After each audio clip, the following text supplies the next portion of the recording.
Hey, welcome back into another segment of Mindset Monday with me, Matt.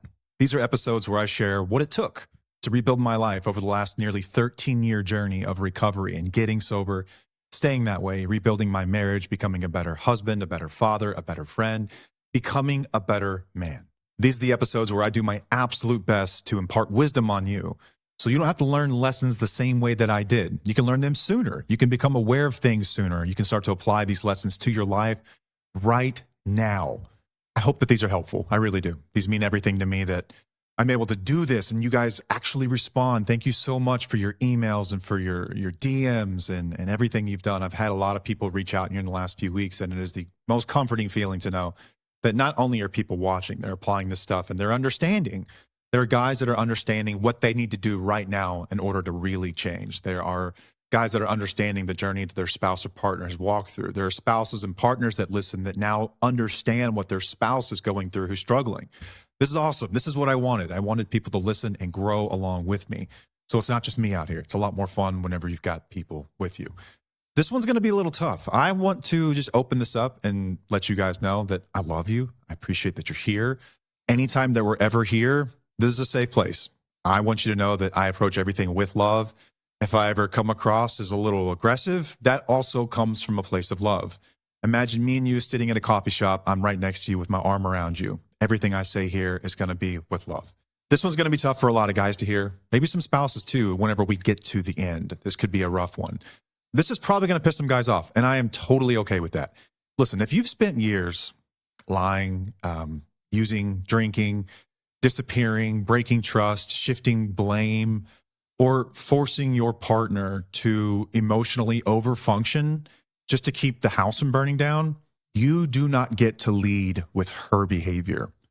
I hear it all the time. What I mean by that, I get messages, usually it's comment sections, but I do get emails from time to time. We get DMs and things like that, where a guy will say, listen, I know that I have stuff to work on, but what about the way that she talks to me?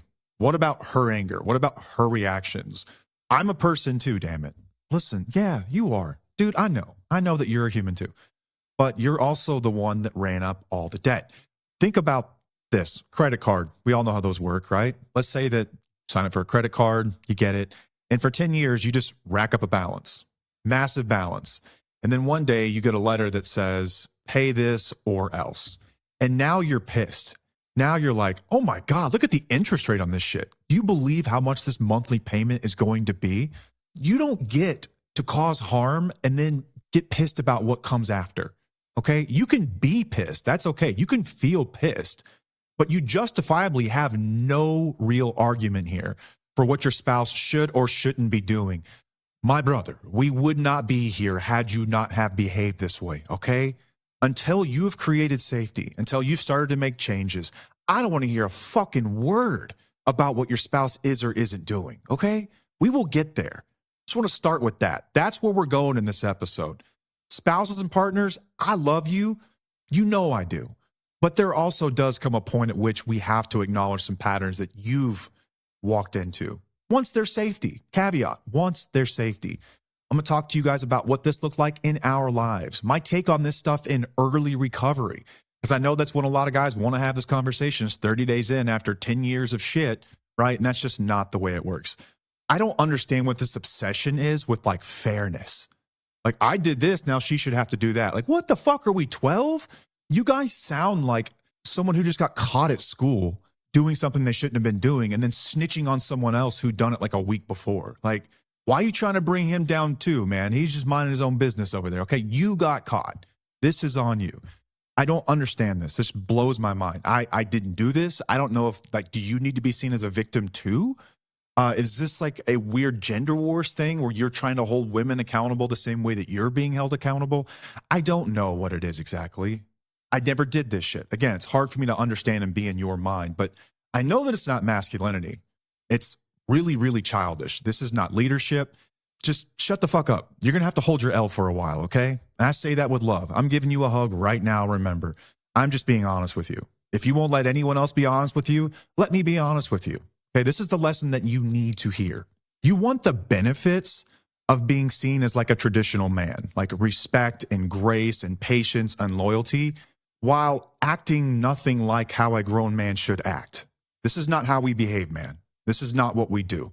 A grown man owns the damage he caused without making the conversation about how unfair it feels to face the consequences of those behaviors.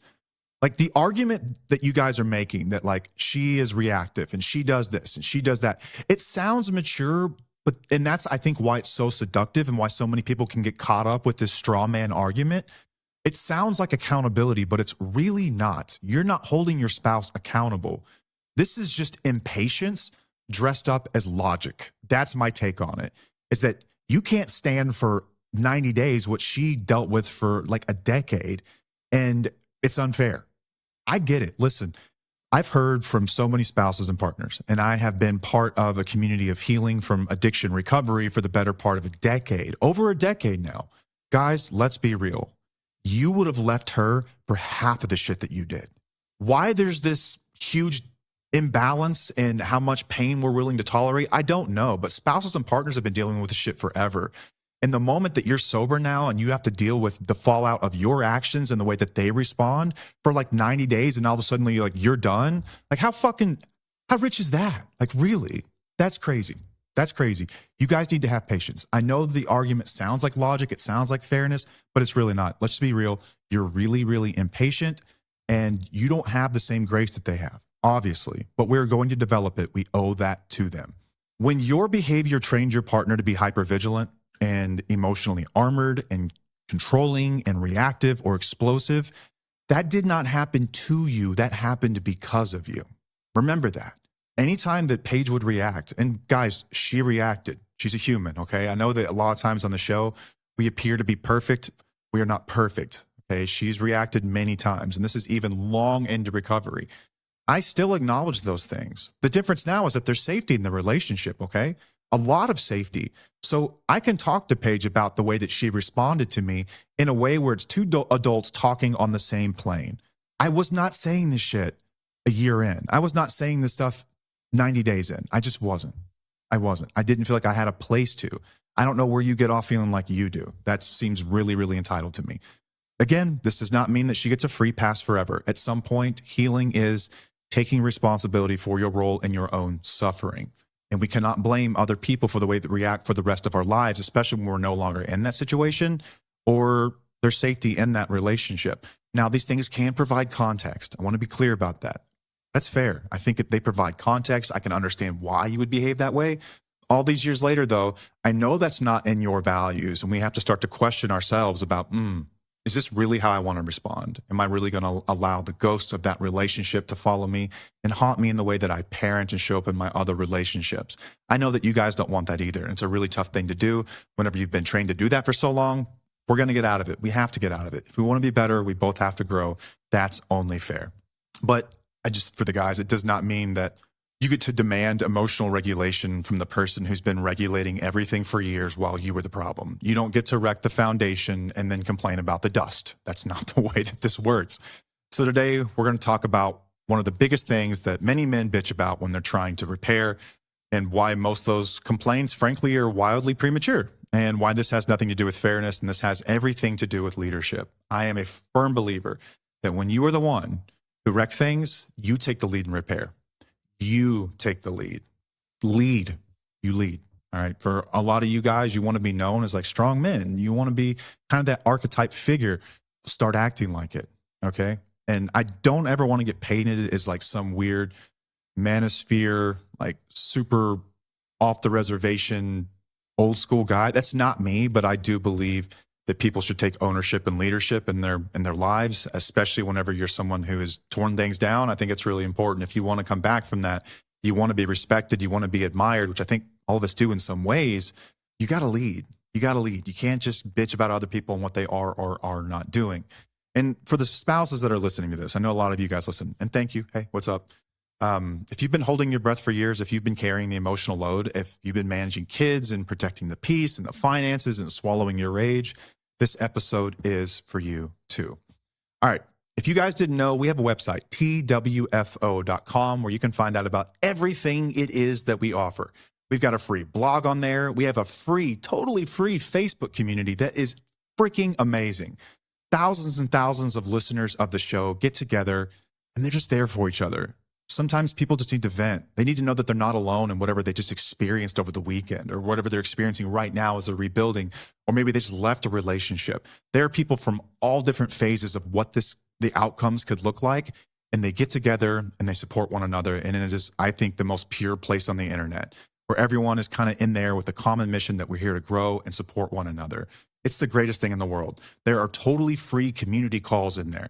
Think of like an Al-Anon meeting, but way, way better. You can talk about whatever it is that you're going through with your spouse or partner. You can get feedback from other people. You can make connections. We have people that fly all over the world to meet one another. And this is a totally free resource. Like, guys, this is for you. Utilize it. Use it. This is for y'all. It is really, really amazing. You can also find out about on our website, you can find out about things that we offer in the way of like merch. We've got some really awesome merch. This is a recovery rock. Let me get my face out of the way. It's got our logo on the front, and it's got on the back, it says, "Thank you for being my rock." For all of you that are sending these to your spouse or partner, like, I want to give you the biggest bro hug ever. That is the coolest thing in the world to me. For you guys to get invested in your spouse's recovery and to give them a token of appreciation to say, I see you. Even if the world doesn't, even if the world's only worried about me and me getting sober, I see you. You have no clue how much that means to your spouse or partner. Man, I think that is the coolest thing in the world. Send these things out all the time on behalf of many men, and that is the greatest thing ever. We also have wheelies that buy them for each other. That's really, really cool. Because let's be honest, not everyone's going to get that outcome. Some of you are going to, by no choice, really, you're going to have to leave that relationship, or some of you are going to leave that relationship. But maybe you've got other friends that listen to Till the Wheels Fall Off. You get them for each other, and it's like, hey, I see you, you see me. We're each other's buddies through this. That's a really awesome thing too. Hey, it's chilly outside. We've got merch that'll keep you warm. We've got sweatshirts, new sweatshirts, hoodies, that is. We've also got some sweatshirts left. Those are on the website. We've got beanies or toques if you're Canadian. Shout out Canadians that call them toques. I never heard that one before until just recently. We've got water bottles. We've got stickers, all kinds of awesome stuff. And it's a way to support our show. Every dollar we've ever gotten from merch or anything like that, advertising dollars, goes straight back into the show to help our amazing editor do his job as he spends his time on everything that we do here, and just does a fantastic job. There are people behind the scenes that help run this thing, and there's services that we pay for. Everything goes back into the show. I just want you guys to know that. And for as long as that's possible, that's what we're going to keep doing. You know, we have a vision for the show long term where we have a team of people that help us get guests and content and all that stuff. And that's where your dollars go, just to be fully transparent. We still work full time and we do our thing. The show is really a project from the bottom of our hearts. And every time that you support the show in some way, whether you're buying something from a sponsor or you're buying merch, it goes back into the content to make it better for you guys, to make it more meaningful. That's what we do. If you think our merch is ugly, but you want to support the show anyway, go to our social media profiles, click the link in the bio, and you can buy us a cup of coffee. You can give as much or as little as you'd like. If you don't have anything, guess what? We love you all the same. Doesn't mean anything. We don't love you any less. Thank you for listening. You can leave us a review. You can get on Spotify or Apple Podcasts, whatever platform you listen on, and leave us a review. And that means the world as well. Share the message out, share videos. Let's get the message out there, and let's change the way that spousal support looks. Let's change the way this looks for the next generation coming up. I think that we're at the bleeding edge of altering what we've known for so long to be spousal recovery. And we need your help. We need your help in order to make this message bigger for everybody. So if you've gotten benefit from the show, it would mean everything if you would just leave us a review. Thank you so much for doing that. Let's just get straight into this thing. I was thinking about topics about what I ought to talk about, had 3 or 4. This one was the one that really, I wanted to sit there and rant on. So I felt like this was the one I ought to talk about today.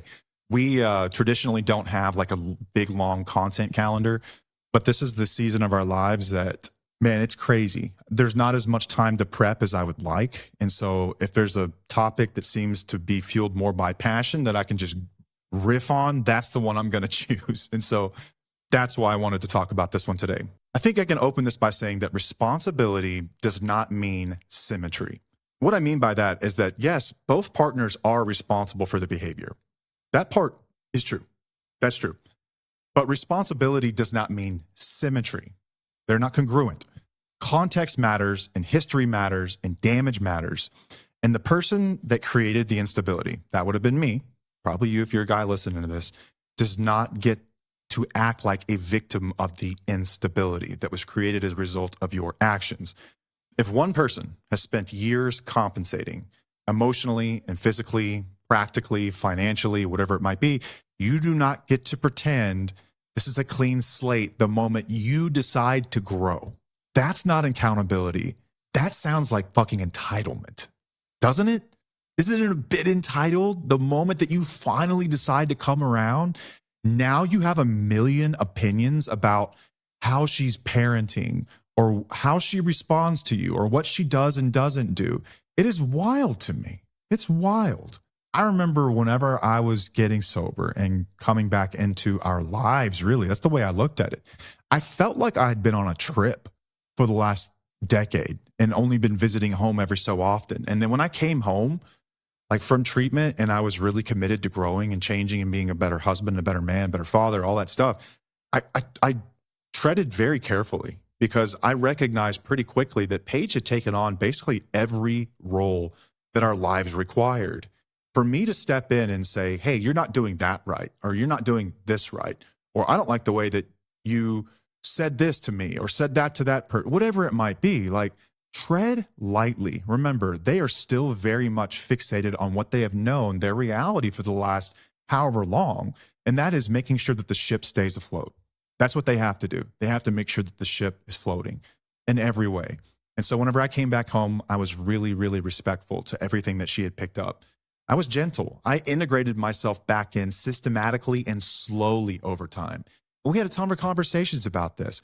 If you don't know where to start, the best place you can possibly start is saying thanks. Thank you. And I mean a heartfelt thank you. Every time you see them doing something, there will be a million roles that your partner takes on. You're not going to realize what they are until you're actually paying attention and you're sober and you're looking around and you start to see, like, wow, like they're making lunch for the kids in like a very organized manner. That means that they would have had to gone to the store and bought specific ingredients, which means that they would have had to have planned this in their head in advance to do that. All the while, they're still working their job. They're setting up daycare or childcare with a family member or something like that. Like, guys, they're living 2 or 3 different lives at the same time while we've been pretty checked out. You would be maybe a little pissy about this from time to time. Like spouses and partners, in my experience, do what they have to do and they shoulder a shitload of weight and it's fucking heavy, but they're usually not looking for much more than an I see you and a thank you and then some support, okay? Figure out what that looks like in your relationship. Y'all have conversations about it. Some people are very closed off to it and they're really angry and they're really resentful. Some people are very open and desperately needing you to step in right now and take some weight off of them. You'll have to start talking about this stuff, okay? That's, in the beginning, the first thing I would suggest. That's what I did. Slowly stepped in and started to take over some things. And it was like, feel that out, play that out, use common sense, use your head, but understand that you're walking in, it's like walking into a guest's home in some ways. Yeah, it's technically your home too, but not really, not when you've been checked out for that long. So when you walk back in, approach it like you're a guest. That's what I did. Slowly integrated myself back into things. Started with some of the most immediate stuff. Like if you see that there's a mess around, effing take care of it. It's your house too. Start to pick up. They will feel that. They will notice that, okay? And spouses and partners, I know it's hard, but when you see something good, say something good. Paige and I both are not under the belief that just because it's someone's job that we should not show appreciation for it. That is really entitled to. That's like saying that you should never tip a waiter or say thank you to someone who brings something to your table. What are you, a psychopath? That is crazy. These are still humans, okay? If a human has done something kind for you and you appreciate it, let them know. Whether or not they should be doing that should be irrelevant. By your values, how would you want to be treated? You like it when people say thank you, right? We should do the same thing back. I know it's tough though. I get it. Like I sympathize that it's been tough whenever someone has essentially watched you drowning and done nothing. It feels kind of good to let them have it sometimes or to let them suffer a bit. But you and I both know that that's not part of your value set. I know that. I know it's not. You're hurt and I understand it. And I want to also be clear, this is in safe relationships, okay? If someone has been incredibly abusive, you probably need to get to safety. We shouldn't be talking so much about how to restore these dynamics until there's safety. I'm talking about couples on the milder side, kind of like what we went through. That's what I'm talking about here. I want to be very sympathetic to that. There are some people I'm not asking you, a victim of abuse, to go back in and suddenly be nice to your abuser. That's not what I'm asking. That's not what I'm suggesting. I'm talking about couples where kind of in between the two, not one extreme or the other, right? Sort of in the middle of the road kind of deal, which I think is probably the most common, but I just need to be clear about that and say that. This is what I'm calling the greatest hits section. These are the greatest hits of men's complaints during the repair phase. And so here's some of the things I've heard in no particular order, not even all of them, just some of them. One, she's still angry. Yeah, no shit, man. Okay. Next up, she doesn't trust me. Once again, no shit. Trust is a finicky thing. Really quick, trust is lost in buckets, rebuilt in droplets. Never forget that. People ask this question all the time. How do I trust them again? How do I rebuild trust? How do I earn their trust? Spouses will often ask, how do you trust them? Guys ask me all the time, how do I get them to trust me again? Guys, you trust trustworthy people. And how do you build trust? It's through your actions and behaviors, not your words. Let's say you're someone that struggles with drinking. You stop drinking, but they're still going to question. They're still going to wonder because why? You've lied for a long period of time.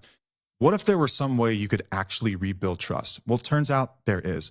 Soberlink is a sponsor of our show, and they have been for quite some time, and they are at the forefront of helping people rebuild trust in their relationships. Here's the cool thing. It's a breathalyzer, but it's so much more than that. It's actually the world's greatest accountability device that happens to be disguised as a breathalyzer. Get this, you sign up for it, you take the lead. I am so serious about repairing trust. I am so serious about stopping drinking. I am so serious about becoming a better person and a better man that I'm going to voluntarily get a device. And then I'm going to put you and our couples therapist and our pastor and our friends on the network of people that gets notified every single time I use it. So you guys don't have to question me. I will volunteer this information. Do you know how good that feels to spouses and partners? They don't have to worry about it anymore. You're taking the lead. And they just get a notification. Hey, Jimmy tested negative today. He's still doing the deal. That's awesome for two reasons. One, it gets to this trust topic. Two, it doesn't make them wonder. It doesn't make them crazy. We don't want them to have to wonder anymore. You volunteer it. I don't want them searching for bottles or going nuts. I understand why they do, but damn it, you should be doing this work, okay? It also gives you support. Whenever they see you doing the right thing, people are going to congratulate you. They're going to tell you, awesome, congratulations, good job, do the deal. That's a good feeling to have. And you can trust the information is coming from a reliable source too. It's got facial recognition technology, like military grade facial recognition technology. So you can't cheat the device. It's also tamper proof. It's amazing. If this sounds like something you want to get into, guess what? You're in luck because Soberlink is a sponsor of our show. Go to soberlink.com/wheels. Put in your email address. You will get a $100 gift card. And I know this sounds too good to be true, possibly. Listen, there are some costs involved. But you no longer have to pay for a device up front, which used to be a ton, like $500 up front, then the monthly plan costs, and it was a huge cash outlay. Now you can rent these things for as little as $19 a month when you sign up for a 1-year plan. They'll send you a device, and you can just rent it month to month. Sign up for a 1-year plan. All right, that's what I think is appropriate in rebuilding this period of trust in the very beginning so they can get the drinking crap off their brain. Start to worry about really important stuff in the relationship and stop having this are you drinking, are you not conversation. Soberlink will be the bad guy there. They provide the best data in the industry. It sounds like something you might be interested in. Again, go to soberlink.com/wheels. So that's a big one. Guys will be like, she doesn't trust me. Well, yeah, no shit, man. Of course she doesn't trust you. They'll say that she's reactive. She's just so reactive. She's volatile, dude. Like I'll come home, I'll be in a good mood, and she's pissy about everything, slamming stuff. Okay, I get it. I don't know what you expected, though. That's wild to me. What did you think? Be like June Cleaver in the kitchen with her apron on and her hair all done, just can't wait to see you? No, we're coming off a long period of abuse and lies and deceit, all of that, okay? Understand that from time to time, they're going to be reactive. Dude, hold space for that. You would feel the exact same way. A lot of times guys will say she brings up the past all the time. Yeah, I get it. Understand that. Nothing I do is good enough. That's another one, right? The poor me, pity stuff. Nothing I ever do is going to be enough. What's the point? Can't win, don't try, I quit. She talks to me like I'm the bad guy or I'm doing better and she won't change. Like I've been doing my part and she's not changing. She's still responding to me really nasty. She still talks to me this way. She still brings up all this stuff. She acts like like I've done something far worse than I've actually done. You try to understate this. You try to minimize this stuff. I get it. It's really easy for you. And it is and it isn't, okay? holding two thoughts at the same time here. Imagine what it's like to be them for a moment. Like when I was getting sober, I had to worry about myself. That was it. I had been checked out of a lot of other stuff. I had to worry about myself. It was all about me in recovery. I had to, take care of my side of the street. I had to get sober and all that stuff. And I had to find new hobbies and all this good stuff. But like she was holding stuff down. And for that long, they will start to get a little resentful. I think it's only normal that people would be a little resentful about that. After all, when you guys said I do, you agreed to do this life together. And they've been carrying the weight. It's totally understandable that they're a little upset and perturbed about this, okay? Just hold space for that. You can handle it. Grow up. I think that even with all those complaints, none of those are really a request for partnership. They're selfish demands about the way that you're being treated now that you're on the other side of this. That's what they really are. Like you're not asking for them to help you with tasks around the home. It's all about like, oh, my feelings are hurt. That's what you're pissed about. And that's when I put my arm around you and say, suck it up. It's going to be okay. You can handle this. Not to mention, this is the result of your own actions. Okay. So you want to be mad at someone, be mad at yourself. Spouses and partners, in my experience here, are very reasonable, but they're hurt people. They are humans. Okay. They're going to respond like humans do after they've been hurt for a period of time. There's a process of coming to terms with everything. They also don't know if this is real yet. They've probably been through this a couple of times. Is this actually real this time? Understand where this is all coming from. Hold space for it. If you're as serious as you are, imagine what this looks like in 10 years, okay? It's going to be better. How would you have been proud of yourself for handling this in hindsight? Beating them up and forcing them to heal before they're ever close to processing any of the stuff before they're ready? Or would you be proud to say, I held space and I took some lashings and I let her feel however she needed to feel. She recovered on her own terms and her own time. I was there to hold space and love her and challenge her at times when appropriate. That's the story you want to tell, okay? So quit pushing and insisting that they get better the moment that you decide to get well. A lot of the complaints that you have are about your own feelings anyway. My guy, you've got to learn how to deal with some of the stuff. Jesus Christ knows that they have, okay? They have, you have got to do the same thing. These are like demands for relief is what they sound like. What you're saying is that I'm uncomfortable sitting in the consequences of my actions and I want the discomfort to stop now. That's not really repair. That's not what I'm talking about. That's really avoidance. You're still not dealing with what the problem is at hand. You're almost expecting things just to go back to a level playing field, to neutral, because you've decided to get clean and sober. All right. And spouses and partners, you know at this point that we're never going to condone people to be jerks just for the sake of being jerks. But we understand why you might act like a jerk sometimes. I hope that makes sense. Like, there's a lot of guys who hate that their spouse listens to the show, and that makes me proud. It does. Because we don't let you get away with shit. Like, we are here to call you on your shit. We are here to inform them of your tricks and stuff. But what we don't do is encourage them to beat you up. We don't do that here. So if you think that we're over here just, we're trying to make your life worse, we're not. If your life gets worse, it's because you're not doing the things that we're talking about on the show. That's why your life's getting worse, right? We're not insisting that your spouse or partner kick your ass. That's not what we do here. Not at all. In fact, it's usually the opposite in a very loving and kind way. That's what we do here. I think it's hilarious though. Whenever spouses and partners, they'll talk to us and they'll say, there was a time when we were listening to the show together, like we were having the best conversations that we've ever had. And then he decided to go back to his old ways, and now he hates the show, and he especially hates the guy on that show. That makes me so happy. You made my day when you say that stuff. Thank you. That means I'm doing my job. That means I'm doing the right thing. That's what I hear. So why can she not just flip the switch like you did? You decided to get sober, and you decided to start to do better, and you expect some kind of peace in the home. Like, first of all, you don't necessarily get an award for doing the things that you should have been doing for all those years and that your family required of you all those years. Like, suddenly, like, it does mean something. It is important. But at the same time, we're not giving away medals, okay? I think we can all recognize, and even your spouse can recognize, no matter how hurt they are, that this is a big deal. But the moment that you decide to get sober, you cannot expect the world to just like throw you a parade. Dude, you're not the victim. You're not the victim here. They are, okay? You don't deserve the same recognition that you think you do. Remember that stress rewires the brain. Betrayal trauma rewires the brain. Under chronic stress, the brain shifts away from reflective control and toward threat detection. This is the amygdala, the part of your brain that is like a freaking fire alarm, just looking for something, danger all the time. When spouses and partners are living in chronic stress and they're living with this all the time, that's what they're trained to do.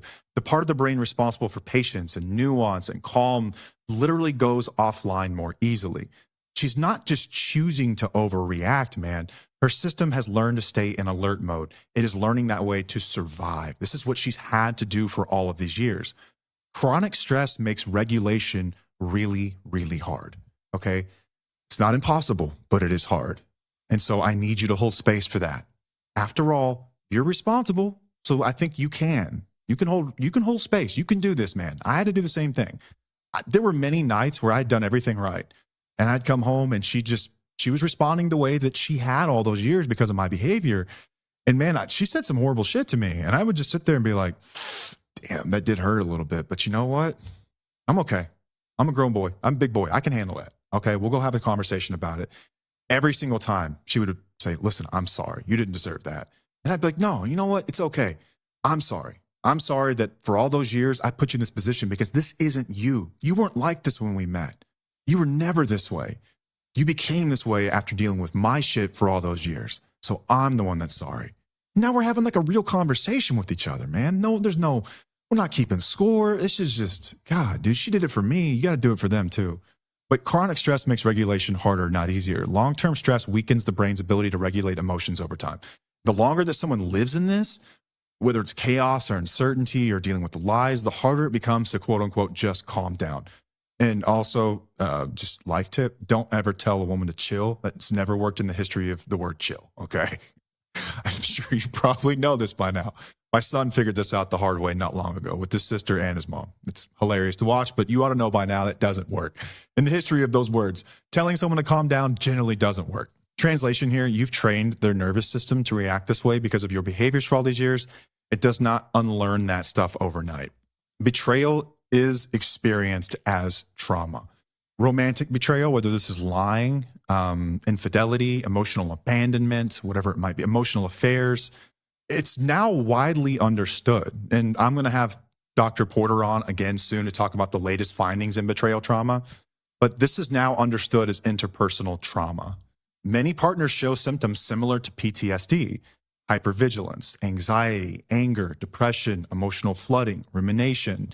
Her reactions are protective, okay? They're not malicious. She's not doing it to you. She's just doing it. She's responding the way that her brain has been exposed all of these years. That's part of the deal. So if you're going to repair, this is part of the deal. Know that up front. Expect this going into it. Don't be shocked when it happens. Remember, I'm looking at the byproduct of me. That's what I had to tell myself all the time. And also, loss of control amplifies all of this stuff. Feeling powerless for all those years that they did everything they could to help you along the way and it didn't work, or never knowing what version of you that they're going to get, it dramatically intensifies the stress response. She felt trapped and her nervous system adapted accordingly. And so you're asking her to stop bracing while you're still proving whether or not it's safe for her to put the armor down. Like, understand that this is a process of little by slow of them unwinding and understanding that they're safe. I no longer have to respond this way. Guys, I see your comments. You're doing this stuff like 30 days in. You suddenly act like you hung the moon and I've changed and now it's your turn. That ain't the way it works. That is not the way it works. So if you're a guy and you're working on repairing, if you're in repair and you're still obsessing over what she isn't doing yet, that is not what leadership is. Like, in some ways you're negotiating, and this feels very narcissistic to me. This feels like you're only going to move if you get something out of it. Like, I'm only going to do this if I get something out of it. Like, what kind of chicken shit is that? You're minimizing what they've been through. You are not taking ownership of your part in this. And it's like this, yeah, but what about me energy? Like, it's just disgusting to me. It is so childish. I don't think I've ever really told someone you need to leave that guy unless I saw like physical abuse. I'm very upfront about it, but this damn near gets me to that point where I'm like, you need to run from that motherfucker.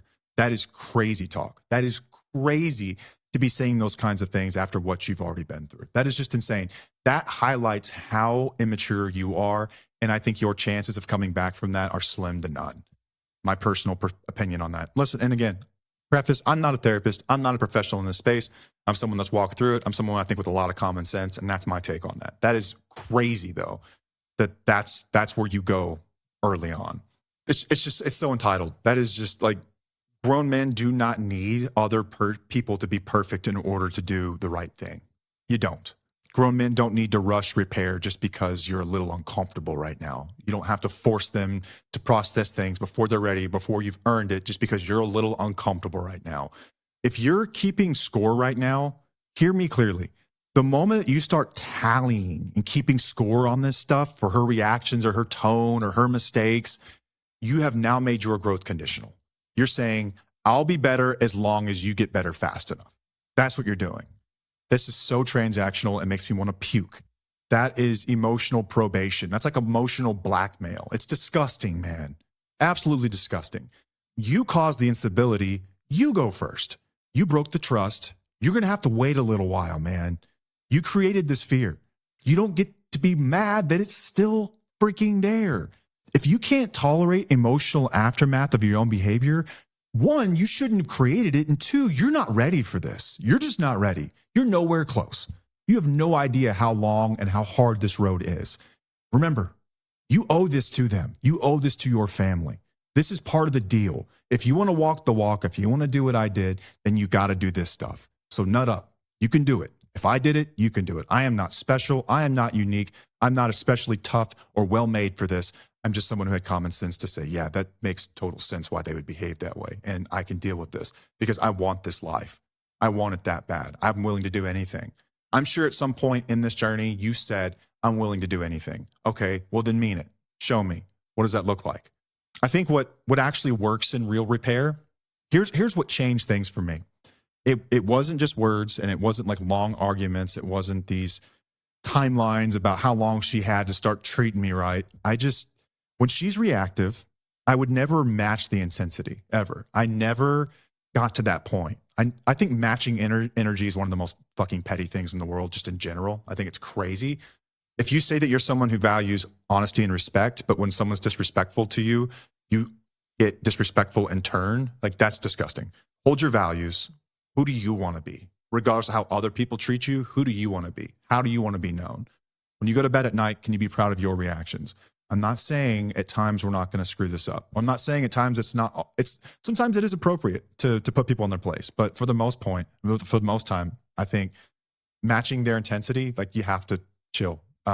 If Paige would ever overreact, I would have to understand she's overreacting. She's been triggered as a result of my behaviors around something. And I'm getting curious. I want to know why. I want to be comforting. I want to be calm. I'm signaling this is safe when I'm doing that. If I get reactive, I'm showing her and proving to her nervous system that it is not safe. So it backfires really quickly. So none of this matching energy bullshit. Don't even defend your intent. Intentions mean, in the grand scheme of things, jack shit.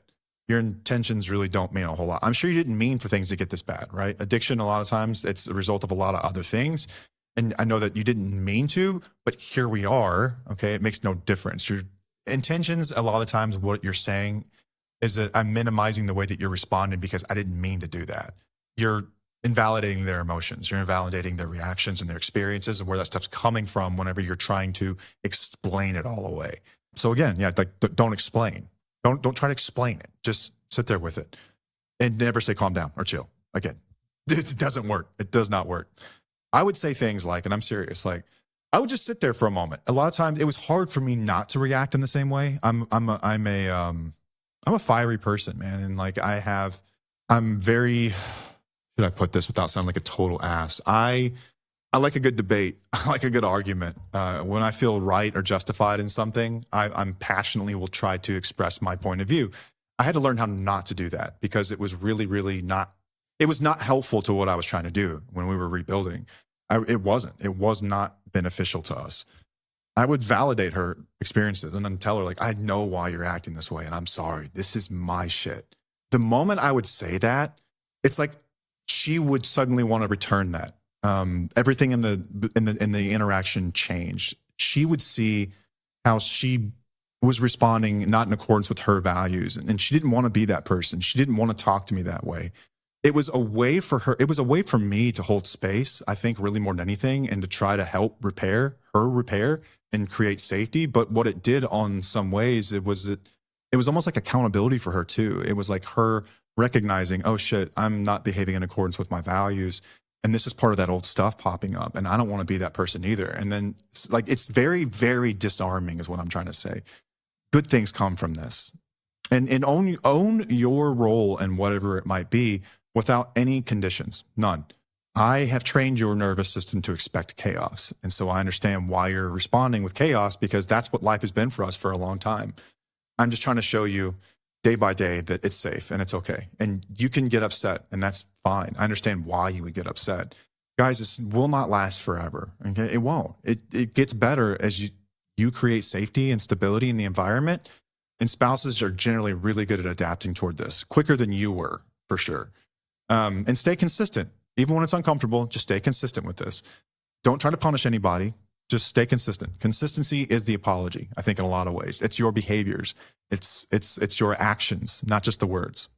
So now the point that guys are always asking me, like, well, like, does she ever have to do anything? Does she ever have to change, or does she get to beat me up about this for the rest of her life? I've only been asked this question from people either in rehab or really early on the journey. And that's because your pain tolerance is extremely low right now. You cannot imagine things continuing this way forever. Okay, well, they won't. All right, they won't. You are catastrophizing. Just because things are this way right now, you're like, well, if it's this way forever, then I'm not going to do it. And like, how rich is that coming from you? How do you think they felt for all those years that you were out there doing what you were doing? Again, you would have left them over half the shit that they did, or that you did. You would have left them over the half the shit that you did. That's the truth, is that the person who caused the harm has very, very little patience for the healing of their partner. Very little. But imagine the patience their partner had to have for them to get to this point where they're just now becoming ready to acknowledge some of this stuff. And the moment it becomes uncomfortable, when they respond in a not so healthy way, suddenly it's like, I'm done. I don't want to do this anymore. Like, dude, give me a break. You're catastrophizing. It won't be this way forever. Yes, at some point, spouses and partners, when there's safety in the relationship, are 100% wholly responsible, like every other adult in the world, for how they show up and react. Okay. I don't know if I've met a single one that wants to be this way. They don't. Aside from maybe a few outlier maniacs that want an excuse to treat other people like shit because it feels good or something. Like, guys, they don't work that way. Okay. Like we made them this way. They weren't always this way. Now, if someone's always been that way, then I don't know what to tell you. And maybe you married a maniac, but our listeners, people who come to our show, the people who show up in our program, Reclaiming You, which, by the way, check that out on our website too. They're not like this. No one, they don't want to be this way. They don't feel like themselves. The reason we have a course called Reclaiming You is because spouses and partners hate this version of them. They don't want to be reactive. They don't want to be ugly. They don't want to be mean. They don't want to do that stuff. They want to get away from being that version of themselves as fast as possible, even if that means leaving you in order to do it. So yeah, they're serious about this. They don't want to be that person. All right. But you've got to give it some time. All right. But for spouses and partners, yeah, like let's say 2 years in, or a year in, for instance, like I've created safety, I've done everything right, and Paige still reacts in a terrible way. It's okay for me at this point to be like, hey, I understand that a lot of this stuff is a result of me, but it really hurts me when you call me that name, or when you talk to me that way, when you belittle me. Would love to work on this with you, but I've created the safety. At some point, you're going to have to learn how to respond differently to me too. And I'm willing to help you through that. We can go to counseling, whatever you want to do. That's a really nice way of saying you can't treat me this way forever. I'm acknowledging that I have some role in this, but she does too. So yeah, every adult is responsible for the way that they respond. My point in this show has always been and always will be that you are partly responsible for that. So you need to chill on the holding someone else accountable all the fucking time. It's not the same. It's not like a stranger that you meet on the street that owes you respect the same that you give them. Like, it's the golden rule is a little bit different here, okay? Because you've fucked it up so bad. Understand that. But yeah, after a certain point, spouses and partners are responsible like everyone else. If they're just running around treating people like hurt people, right? But it doesn't make it okay. In my experience, spouses and partners are generally really ready to get rid of that version of them. They want to get away from that. They don't want to be that person. It makes them feel sick. They don't want to be that person. All right. They don't. If you're listening to this episode and you're thinking to myself, oh my God, that's me. I do all those things. I am so mean and I'm vile and I say the meanest shit just to hurt. I want you to know that there's nothing wrong with you, okay? If you feel reactive or guarded or angry or exhausted, it does not mean that you're immature or that you're completely broken. It just means that you've adapted. You've adapted to a version of you that you never wanted to be, but you had to be in some ways. This is what's been wired into you. Your body learned how to survive and it prolonged that instability even after the immediate danger is gone. Now, that said, healing is going to ask something of you too. It's going to ask something of you too. You're going to have to participate in this. You're going to have to work on your responses once there's safety, right? Because they no longer serve us anymore. Your body doesn't know that though. Your nervous system doesn't know that. It's not pretending it doesn't exist. And it's not going to be perfection, nor will the person in recovery be perfection. I still screw up too. I'm still an ass sometimes. I still say stuff I shouldn't sometimes.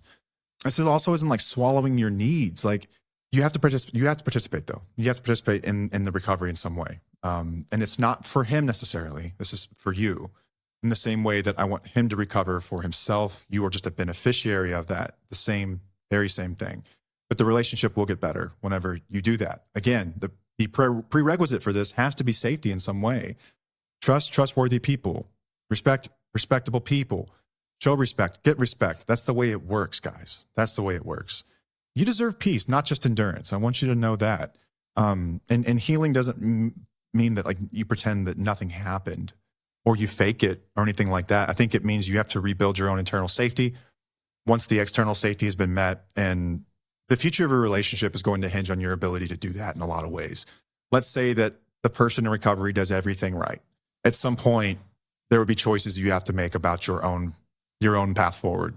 Am I too angry about this? There's no way I can ever see him as anything else. Like that's possible. And I want you guys to be like, I want to be clear about that. That is possible. Some people get there. For others, yeah, they don't want to be that version of that person anymore. And they're going to respond terribly, and spouses and partners are going to have to make apologies for their own behavior and their own words after a certain point, right? Guys, get into counseling, see professionals, talk to each other about this stuff, listen to episodes together, work through Reclaiming You, talk to other people, get community, figure this stuff out, right? But it's not right to box people in a corner, shove them in a corner, train them how to react terribly, let them out of the corner, and then be pissed at them for still reacting a certain way, right? After quite some time, Paige will still respond in ways that, yeah, it's not nice. She'll say certain things. I'm like, damn, that was hurtful. That hurts. Yeah, it sucks. Now we have normal adult conversations about it. And she says, I'm sorry sometimes. And I say, I'm sorry a lot. That's the way it works, right? She's a really gentle, kind soul. And usually out of character only responds that way. I know when she responds that way, something's up. It's either an old wound coming back up or there's something serious going on in life. But yeah, man, like at some point you get to have like a normal relationship and you can hold each other accountable. But I am always going to err on the side of I'm probably a little more responsible for this than she is. And I just think that's right. I think that's right. So to the guys out there, like quit snitching. Snitches get stitches, man. Quit tallying up stuff. Quit keeping score. Stop crying about what she isn't doing yet. Like do your work and do it quietly. Shut up. Do it consistently without needing applause or appreciation. Just do your work, man. And for spouses, like you're allowed to soften at your own pace. You're allowed to expect consistency. You should be expecting consistency, I would think. You're allowed to want more. I just don't think that you get to complain about her response until you've become someone that she no longer has to brace against. That's what I think. I think that to sit there and demand that they respond a certain way is lunacy. Yeah, there could be some argument about like basic human decency and respect, but I could make just as quick a counter argument to that about, well, where was that energy a month ago, right? Understand where this stuff is coming from. That's all. Spouses and partners generally don't want to exist in dysfunction and they don't like treating people like shit.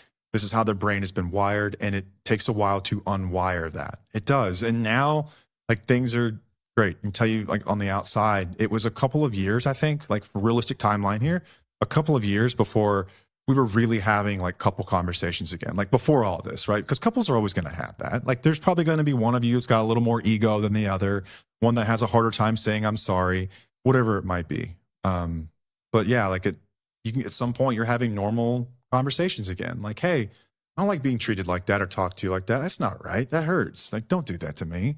And they say, yeah, you know what? You're right. I'm sorry. You get there again, but I'm sick of hearing about this stuff 30 days after you've just quit a 10-year habit of treating someone like absolute dirt. And suddenly you want to be treated like a prince. Like, that's wild. That is crazy talk. Relax, give it some time, give it space, create safety, and great things happen. That's my take on it. It worked in my life. It really has. Like that. And to this day, I will still always err on the side of, I'm probably a little responsible for this shit still. And it's not self-flagellation. Like, I'm not a doormat, you know, like like my wife doesn't talk to me like crap. She doesn't hit me or anything like that. Like, I don't know, man. I just use common sense here. That's what I always try to go back to. Like, use common sense. When you create safety, things are likely to feel a lot better in that house, in that home. You're going to have a whole lot less of these events. My guess is that you've got a really fragile ego right now, like I did. I'm saying that from a place of I understand, not me calling you out. And it's tough whenever you've got a really fragile little ego and things happen, because you're going to feel like you're the victim. You're not the victim. Let me remind you of that again. You are not the victim here. Not in this dynamic. Not in this dynamic. You're not the victim. Stop acting like it. Do your job. It gets better. And I'll be there with you every step of the way. Anytime you feel like, oh my God, this is hard, remember, I went through it too, and I'm there with you. Anytime you feel like you're not getting any recognition, dude, I'm putting my arm around you and telling you, you can do this. I did it and you can do it too. I love when you guys reach out. Shoot me an email. It's matt@twfocouple.com. Tell me about what you're going through. Man, I've heard from so many dudes. I don't want to give your names out, but I saw your emails and I thank you so much. And I appreciate you guys listening in. One of you told me this was your favorite, like, let's get shit done podcast. Like, suck it up, let's go. And I freaking love hearing that. That means that you know this is hard and you're doing the work anyway. So many of you guys are doing this, and I love you for it. And I'm here with you. This is what I dreamed of whenever we started the show. Is if I could have my little corner where I'm helping guys work through this stuff and helping their partners and spouses understand, like, this is my purpose on this planet. And I wouldn't be able to do it without you guys listening, letting me know that you care. I appreciate it so much. So thanks for listening this week. Till next time, I'm Matt, and I'll see you.